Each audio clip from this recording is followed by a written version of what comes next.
Assalamualaikum warahmatullahi wabarakatuh.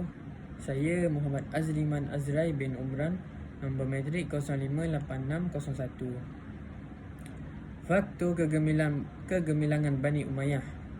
Kejayaan perluasan kuasa wilayah Bani Umayyah tidak hanya disandarkan oleh kekuatan tentera, ia juga didorong oleh kelebihan dalam bidang pentadbiran serta pemerintahan negara. Ditinjau daripada penelitian sejarah, berbeza dengan khalifah-khalifah sebelumnya, khususnya Khalifah Muawiyah sebagai pengasas kerajaan Bani Umayyah. Mereka lebih banyak memasukkan unsur-unsur sistem pemerintahan dan pentadbiran parsi. Sebagai contoh, telah diterapkan sistem pemerintahan monarki mutlak dan sistem pentadbiran pembahagian Abdul Rahman Ad-Dakhil, penerusi legasi Umayyah. Kepimpinannya pada tanah Andalus, jabatan-jabatan selain itu, Muawiyah turut memakai pakaian dan perhiasan khalifah sebagaimana dipakai kisra-kisra Parsi. Contohnya, penggunaan pakaian kebesaran mahkota di atas kepala, berjalan didampingi pengawal, menggunakan gelang khalifah, dan Muawiyah turut meletakkan jarak dengan rakyat biasa sehingga menjadikan beliau tidak mesra rakyat.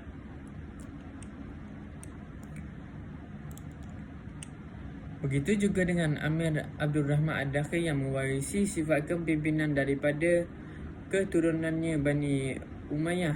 Beliau tidak jauh beza dengan khalifah-khalifah kerajaan Bani Umayyah di Damsyik sebelum kejatuhannya.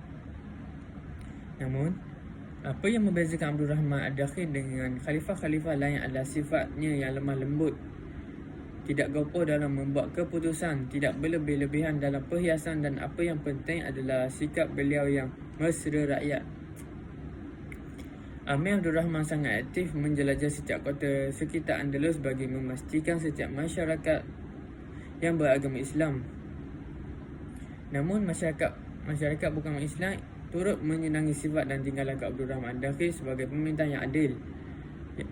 Semasa zaman pemerintahan Abdul Rahman Ad-Dakhil di Andalus, beliau telah menggunakan gelaran Amir sebagai orang yang paling berkuasa di wilayah itu. Beliau tidak merebut gelang khalifah yang digunakan oleh kerajaan Bani Abbasiyah ketika itu. Sumbangan Abdul Rahman Ad-Dakhil di Andalus mengekalkan dinasti Bani Umayyah. Antara sumbangan Abdul Rahman Ad-Dakhil dalam pentadbiran Andalus adalah mengekalkan kekuasaan Bani Umayyah. Sejak Abdul Rahman menjadi penguasa di kota Cordova, beliau berniat memulihkan kembali kekuasaan dinasti Bani Umayyah. Walaupun sukar untuk diterima, namun beliau telah berjaya mendapat sokongan masyarakat Andalus. Ramai penduduk-penduduk Andalus berkumpul di belakangnya, dan setelah 6 bulan, mereka telah memberi kepercayaan kepada pemimpin baru mereka, iaitu Abdul Rahman I. Kempen untuk melonjakkan pengaruh Abdul Rahman Ad-Dakhil ke singgasana kekuasaan di Andalus semakin menggalakkan. Beliau sendiri turut mengelilingi kota untuk menyeru kepada seluruh rakyat untuk mendukung segala usahanya. Setelah semuanya siap, Abdul Rahman telah mengarahkan semua pengikutnya ke sebuah tempat di Cordova. Allahu a'lam.